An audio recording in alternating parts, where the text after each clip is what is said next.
Pos Kupang Rabu 19 Oktober 2022. Dan terus kalian sudah melihat bahwa bisa telah hadir narasumber kita yang cetar mana pada pagi hari ini, Koordinator Liputan Pos Kupang, Kakak Novemila. Selamat pagi Kak. Selamat pagi Ella, selamat pagi Tribuners. Bagaimana kabarnya? Rupanya hari ini senyumnya merekah sekali ya, Merekah ya? Ya karena memang hati saya lagi berbunga-bunga. Sangat berbunga. Semoga Tribuners juga di sana berbunga-bunga ya. Amin. Jadi semua Kupang dipenuhi bunga-bunga ya hari ini. Ya. Oke. Dan hari ini maaf Tribuners ya. Dan hari ini editorial Pos Kupang mengangkat tema tentang ramah disabilitas. Nah, ramah disabilitas ini terkait apa akan dijelaskan secara langsung oleh narasumber kita. Silakan Kak. Terima kasih.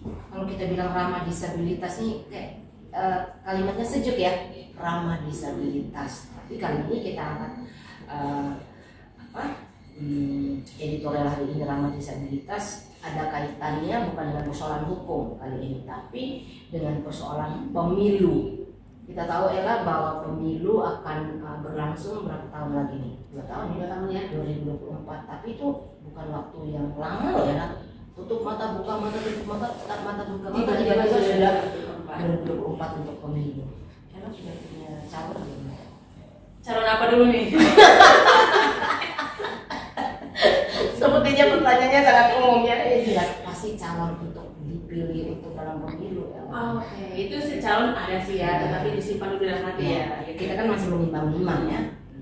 Kalau kita saja masih menimbang-nimbang, berarti semua masyarakat juga perlu untuk menimbang calonnya yang akan dipilih dalam pemilu 2024, termasuk saudara-saudara kita disabilitas, para disabilitas. Mereka juga mempunyai hak nih ya, untuk bisa mengetahui informasi dari calon yang akan dipilih, dan bagaimana bukan hanya mereka bisa tahu informasi, tetapi juga bagaimana mereka bisa untuk melakukan pemilihan itu dengan baik dan benar dan tepat. Nah, untuk itulah hari ini dalam salam atau editorial Pos Kupang kita mengangkat soal temanya ramah disabilitas. Nah, kaitannya itu ya. Jadi ini teman-teman kita yang disabilitas juga tentunya warga negara Indonesia yang mempunyai hak untuk menentukan pilihan mereka pada pemilu 2024 nanti. Nah ini mungkin untuk Provinsi Nusa Tenggara Timur sendiri sudah ada yang bergerak ya untuk sosialisasi gitu ya? Ya, di beberapa tempat saya lihat sudah mulai bergerak ya. Karena sudah mulai buka tahapan nih, KPU dengan tahapannya bagaimana, kemudian Bawaslu di setiap kabupaten kota di wilayah NTT dan mungkin di seluruh Indonesia juga sudah mulai melakukan persiapan tahapan-tahapan menjelang pemilu itu. Tapi tidak saja itu, kita lihat para caleg ya kan juga sudah bergerak malah jauh-jauh hari sebelumnya. Beberapa parpol juga sudah mulai mendeklarasikan kan calon-calonnya sudah mulai bergerak. Dan kabar menariknya bahwa ada di beberapa wilayah yang kemudian mulai melakukan sosialisasi tentang tahapan pemilu itu, dan ada juga yang melibatkan para saudara-saudara kita disabilitas itu. Ini mesti ya sebenarnya wajib. Dan kalau melihat pemilu-pemilu sebelumnya dan ini menuju ke 2024, kalau dari sudut pandang kami sendiri, apakah memang teman-teman disabilitas ini sudah mendapatkan informasi yang sepatutnya gitu untuk bisa menentukan pilihan ketika pemilu? Baik, menurut kacamata kita ya, yang selama ini kita dapat dari pemberitaan dan hasil dari kerja teman-teman wartawan di berbagai daerah di wilayah Nusa Tenggara Timur dan juga pemberitaan-pemberitaan di media online lainnya di seluruh Indonesia, ini kita lihat bahwa belum maksimal lah ya. Tapi memang ya dalam setiap kesempatan kegiatan apa sudah pasti itu belum akan maksimal dilaksanakan. Karena apa? Pasti kendalanya kan banyak. Dan teman-teman disabilitas juga seperti itu. Saya rasa belum banyak yang melibatkan para saudara-saudara disabilitas kita dalam proses kegiatan pemilu. Misalnya saja bahwa ketika sosialisasi yang dibangun, kita lihat bahwa sepertinya masih ada pihak-pihak di berbagai daerah KPU atau tidak Bawaslu dengan kegiatannya. Kan setiap lembaga punya tahapan sosialisasi tersendiri ya terkait dengan peran dan fungsinya dalam proses pemilu itu. Nah, ini sepertinya kurang nih untuk melibatkan teman-teman disabilitas. Kita lihat bahwa hadir dalam kegiatan itu masih minim keterlibatan para penyandang disabilitas. Padahal amanat undang-undang menjelaskan bahwa mereka juga adalah manusia, adalah warga negara Indonesia yang tentunya ketika disebut warga berarti mereka seharusnya sepatutnya mempunyai hak dan kewajiban yang sama sesuai dengan apa yang ada pada mereka. Dan memang itu hukum alamnya, hukum hak asasi manusianya seperti itu. Semua manusia punya hak dan kewajiban, tetapi dilihat dari peran dan keberadaan mereka. Mereka harus dilibatkan ya, tapi masih minim seperti itu. Berarti ini pihak-pihak yang harus melakukan sosialisasi juga seharusnya menyiapkan sebenarnya fasilitator gitu untuk teman-teman yang disabilitas netra, untuk teman-teman disabilitas bicara dan sebagainya. Memang benar sekali Ella, benar sekali. Itu sudah harus dipikirkan saat ini ya. Kan tadi kita bilang bahwa 2 tahun ini tidak lama loh. Tapi bagaimana persiapan-persiapan mesti melibatkan berapa pihak, kalau perlu direkrut khusus. Karena apa? Kan kita tahu bahwa teman-teman yang disabilitas netra misalnya atau disabilitas rungu misalnya, ketika dalam mengikuti sesuatu sosialisasi, tentu bukan hanya kehadiran mereka yang ada di situ, tapi bagaimana kehadiran mereka di situ mereka dapat menyerap informasi. Bayangkan misalnya teman-teman disabilitas netra atau disabilitas rungu yang hadir di situ tapi tidak difasilitasi dengan sarana prasarana atau fasilitas memadai. Orang bicara pun akhirnya bagaimana si teman-teman disabilitas rungu atau bisa mendengar kalau mereka tidak difasilitasi dengan ada orang yang saya kok lupa namanya ya, seperti fasilitator ya untuk bisa menerjemahkan mereka dengan bahasanya ya, seperti begitu. Kan masih ada, bukan hanya undang saja biar dia hadir, tapi kemudian ada saja ya, tapi kemudian tidak bisa difasilitasi dia. Kalau teman-teman minta maaf, bukan tuna, teman-teman disabilitas netra mungkin dia bisa mendengar ya, tapi kalau teman-teman disabilitas rungu memang bisa melihat tetapi kemudian mendengarnya bagaimana, itu yang harus sudah dipikirkan oleh teman-teman dari KPU, dari Bawaslu, dan lebih dari itu dari parpol dan dari caleg. Karena kan biasa mereka mengkampanye ya, mengkampanyekan mereka punya visi misi dan juga program-program ini, harus juga ada teman-teman dari disabilitas yang ada di situ. Seperti itu harus dipikirkan ya.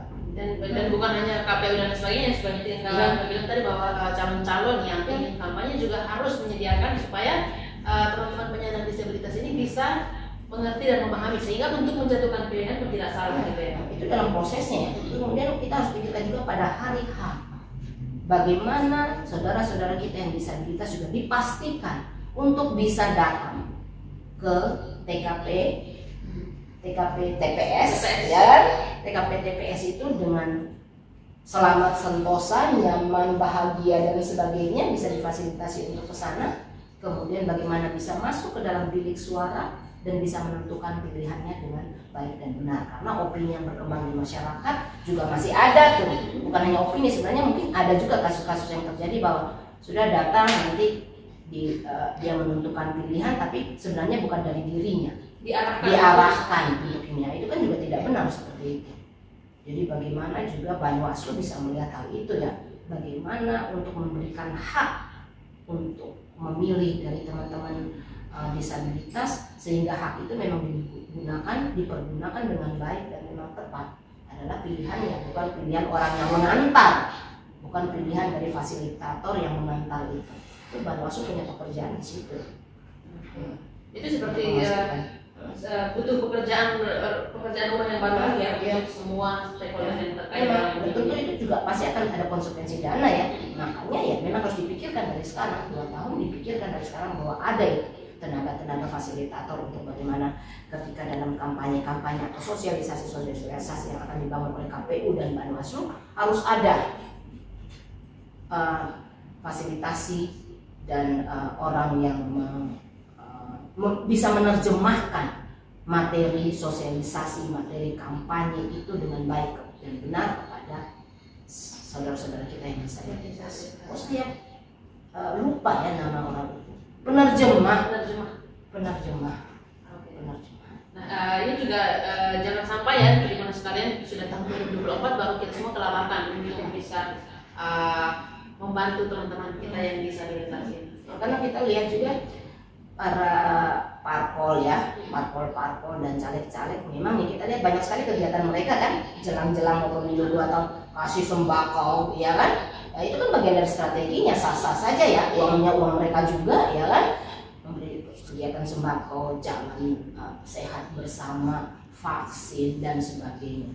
Tapi ya menurut saya, saran saya ya, ketika melakukan semua kegiatan itu, pikirkan juga bagaimana saudara-saudara kita yang disabilitas juga kebagian dari berkat itu dan juga diikut sertakan dengan kegiatan itu sesuai dengan keberadaan mereka seperti itu. Jangan lupakan mereka seperti itu. Dan karena mereka juga bagian penting ya. Seperti itu ya. Nah, kalau untuk masyarakat kita nih mungkin memiliki keluarga disabilitas atau masyarakat secara umum ya, karena sekarang kita sudah bisa memantau dari media sosial. Nah, ini bagaimana pesan untuk mereka nih Kak, supaya memberi mereka sendiri juga bisa memberikan pembekalan kepada keluarga atau teman yang disabilitas. Baik, ini harus balance ya. Saya baru teringat harus balance. Tadi ketika Ella tanya saya baru teringat bahwa ini bukan hanya tugas pemerintah untuk bagaimana mengakomodir saudara-saudara yang disabilitas untuk terlibat dalam proses pemilu dan juga pada hari-hari pemilu itu berlangsung. Karena toh semua masyarakat, termasuk masyarakat itu kan juga termasuk keluarga kita yang disabilitas kan, mereka juga akan menikmati hasil dari pembangunan, mereka juga akan berperan dalam pembangunan. Sehingga menurut hemat saya bahwa bukan hanya pemerintah, bukan hanya KPU, bukan hanya Bawaslu, bukan hanya parpol dan caleg itu yang bagaimana memastikan saudara-saudara yang disabilitas bisa mengikuti proses pemilu itu dan juga bisa menentukan pilihannya dengan baik dan benar, tetapi keluarga dari si penyandang disabilitas itu juga harus bisa memastikan bahwa keluarganya itu bisa memperoleh informasi yang tepat tentang bagaimana proses pemilu itu akan diadakan dan bagaimana juga calon-calon yang terlibat dalam pemilu itu. Mereka harus menyampaikan itu, karena biar bagaimanapun orang kan bilang bahasa ibu itu kan artinya sebenarnya bahasa dari keluarga situ kan, itu kan lebih cepat dimengerti oleh si penyandang disabilitas ya, ketimbang ketika ada penerjemah ketika ini. Walaupun memang penerjemah juga penting, tapi bahasa ibu yang di dalam lingkungan sehari-hari itu yang lebih penting dan bisa lebih cepat dimengerti. Nah, ini tugas keluarga nih, memberi pengertian. Dan juga keluarga juga harus objektif kan, jangan karena dia memilih si A, dia hanya kasih informasi yang baik-baik terhadap si caleg ini, ya kan. Ini juga menjadi bagian sulit nih, ya kan. Tapi saya percaya kalau dalam satu keluarga itu kan pasti pilihannya berbeda ya, sehingga mereka juga punya peran, satu ngomongin yang ini, satu ngomongin yang caleg yang ini. Saya rasa seperti itu untuk bagian keluarga. Proaktif harus ada dari masyarakat dan dari pemerintah. Nah, kalau untuk dari RT RW ini juga tugas nih mereka sejak saat ini, bagaimana melakukan pendataan yang lebih terperinci, yang lebih jelas, yang lebih tepat terhadap lingkungannya yang penyandang disabilitas ya tentunya. Kan mereka paling kecil paling tahu tuh ya, sudah waktunya nih ada melakukan perubahan data terhadap ini karena perkembangan ya. Nanti mau jalan pemilu. Lakukan pendataan di wilayahnya itu berapa banyak penyandang disabilitas yang ada di sana dan jenis disabilitas yang dialami si disabilitas dimaksud, apakah disabilitas fisik, apakah disabilitas intelektual, apakah disabilitas mental, atau disabilitas sensorik. Nah, itu harus jelas tuh, dijelaskan itu apa, ada netra, ada rungu, ada apa, sehingga bisa dipilah. Oh, disabilitas ini yang bisa mengikuti pemilu, karena tidak semua disabilitas tentu bisa mengikuti proses pemilu ya. Kita lihat bahwa kayak disabilitas mental misalnya, dalam disabilitas mental tertentu tentu dia tidak bisa melakukan pemilihan karena kan terganggu ya mentalnya ya, seperti itu. Terus kemudian mungkin disabilitas sensorik yang memang dalam tahapan tertentu juga tidak bisa. Bukan berarti mereka tidak punya hak, tapi karena memang undang-undang juga mengatur bahwa itu juga tidak bisa ya, DJ itu juga kan tidak bisa memilih karena mereka tidak punya kemampuan untuk berpikir dengan baik dan kemudian untuk menjatuhkan pilihan. Nah, ini juga penting, kenapa harus dirincikan itu ya, karena gini, supaya tidak ada manipulasi. Benar kan? Ketika misalnya pendataan disabilitas sekian banyak, tiba-tiba dari situ mungkin ada 10%-nya yang disabilitas mental yang sebenarnya tidak bisa masuk dalam pemilu, tetap dikasih masuk. Manipulasi terjadi di situ. Nah, ini tugas apa? Bawaslu. Sehingga Bawaslu dalam satu syaratnya harus juga bisa menghimpun data KPU juga bahwa mana-mana penyandang disabilitas yang ada di Nusa Tenggara Timur atau di mana untuk lihat hal itu. Karena nanti manipulasi bisa terjadi juga memanfaatkan situasi dari penyandang disabilitas itu. Ini juga yang tidak, menurut saya juga komunitas disabilitas yang ada di wilayah NTT juga harus punya data lengkap tentang itu sehingga bisa diadu dengan data yang dilakukan oleh pemerintah seperti itu.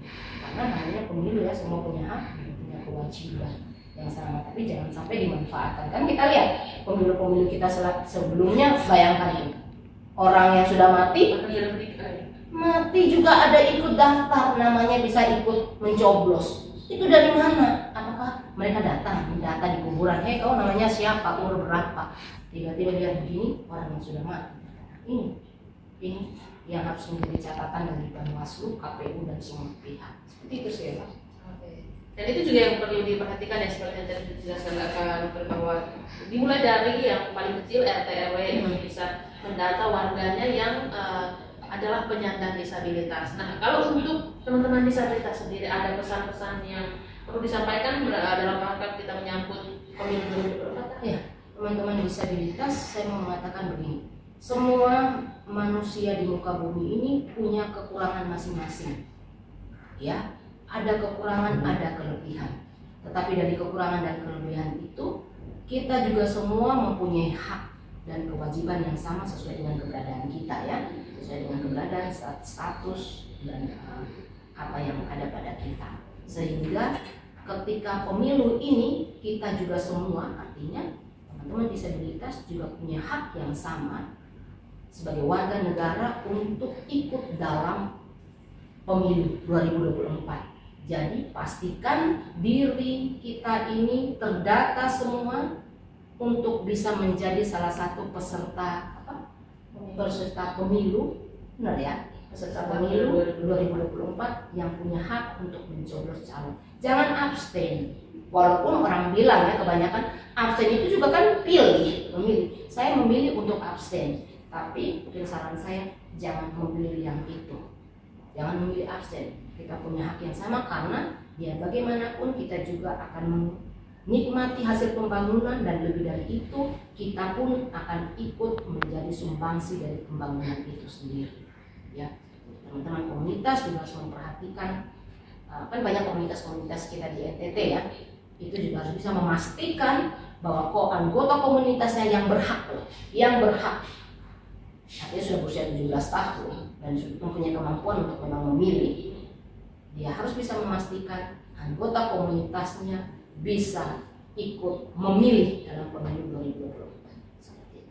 Dan ini juga yang perlu diperhatikan oleh kita semua ya, masyarakat umum yang punya kepedulian terhadap teman-teman disabilitas untuk bisa ikut mengambil bagian dalam pesta demokrasi kita di 2024 nanti. Baik, terima kasih banyak Kang Novel telah hadir di sini dan berbagi dengan Tribuners pada pagi hari ini.